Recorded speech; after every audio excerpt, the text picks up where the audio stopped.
initiative bi moom liñ naan pour def lu baax la rek action boo xamante ni sociale ay jeunes yoo xamante ni dañuy ànd nekk ci benn koñ dem ba à un certain moment ni lan lañ mën a apporter koñ biñ nekk comme que tout le temps ñu ngi leen di tànqal di leen sonal biñ nekkee xale ba léegi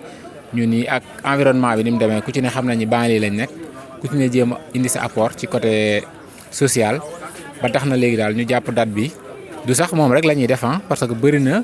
ci action yoo xamante ni ñu ngi koy def mais comme date bi dafa gën a doon boo xamante ni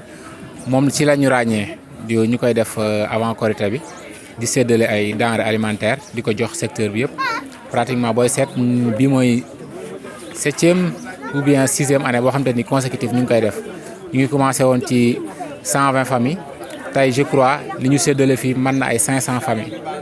ba plus maanaam ci li ñu mën a compter ak imprévu yi nga xamante ni ñëw na ñu daal leen di joxaat parce que xam nga ne affaire yi moom li ngay prévoir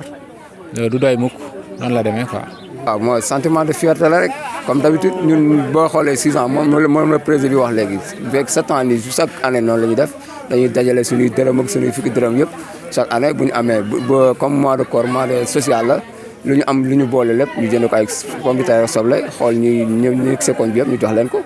gratuitement quoi te sans dara xam nga xool ñu si dara dañ ko def juste pour bon ñoo bokk koñ bi quoi.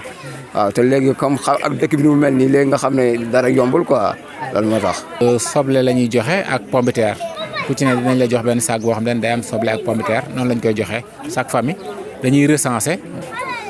comme démb ci guddi nii recenser nañ koñ bi yëpp ak alentour bi ñu wër léegi ñu recenser ñëpp ku ñëw ñu jox la sa ticket nga daal di ñëw ci ñu jox la sa sac noonu lañ koy séddalee quoi. waaw fi mu ne nii ñun autorités yu nekk si dëkk bi yëpp ñu ngi leen di woo. état bi ñëpp parce que ñun mënuñu dem si ñëpp di am lu ñu wax parce que ñun lii lañ mën bu ñu amee lu ñu war a def ñu def ko ñun suñu biir parce que mënoon nañoo def comme yeneen koñ yi xam nga mais boo xoolee ñu def nii parce que dëkk bi neexatul si ñëpp la méttee mais bu ñu def woon suñu dërëm yi du demee nii daal moo tax quoi. maa ngi leen di sant di leen gërëm ñoom ñii nii samay frère lañu ñoom jëm ñu fi nekk ñëpp samay mag lañu pare tamit ñu baax lañu ñu gëm seen bopp lañu ñu xam tamit fi ñuy teg seen tànk lañu tamit. parce que lii ñuy def nii da jafe na trop ci jamono ji nii parce que léegi xale yu jeunes yi mën nañ ne leneen la ñuy acte bu dul def yii nii def ay aide di dimbali doomu aadama yi seen xel mu ngi ci leneen te ñoom loolu lépp fekku leen ci vraiment soo ñëwee fii nii si angle bi ñun ñëpp fi lañ juddoo fi lañ yaroo wallaahi amul kii moo mag amul kii mooy mag amul kii mooy xale ñoom ñëpp benn lañu amul góor amul jigéen ñun suñu koñ noonu la ñuy dundee. sant gone yi ak mag ñi ak quartier bi chef de quartier bi. xam ne jàmm ji fi am dañoo ñaan yàlla damay ñaan yàlla man mu yokk ndax moo dee bay mag taxaw fii di wax gone yee ma ko jaral waaye keneen jarul ma ko gone duñu gone samay gone lañu sama waa kër lañu bu may sant di gërëmuma kenn santuma kenn sama njaboot laay sant ko gërëm njaboot gi gërëmuma leen dama leen ñaanal yàlla gone doo ko gërëm da nga koy ñaanal yàlla mu yokk fii lañ ko def ay at ñuy gën di yokk ba ren ji gën di yokk ba lii mos ta ñëw te ñëw nag ren xale yi yaa ngeen yokk boo waxee kenn rek mun laa lim ñëpp waaye nag tàgge boo gis am na borom xale yii Omar gi yoru ñaar dërëm ci poosam boo nee gees dama andi ñu fab jox kon ne sant naa yàlla sant leen yàlla na yàlla def sa tura ba ngeen dem ba seen njaboot dem di leen ko aw. waaw kaddu ngërëm la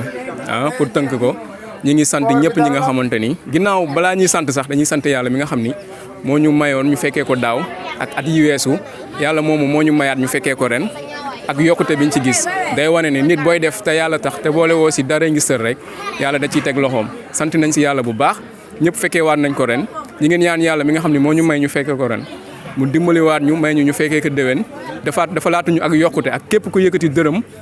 def si ñi ngi sant yàlla si loolu di sant ñëpp ñi nga xam ne def nañ si seen dërëm di sant ñi nga xam ne ñooy ñëw di ko jël si parce que mënoon nañoo indi pour dimbali te duñ gis kenn di seere daal yëmbal ñëpp que ni lii ñuy def ñun dañ ko def te yàlla rek tax bu ñu sañoon mu daj yëmbal nord ba sud mais nag comme ku commencé si benn di ñëw ba ci 100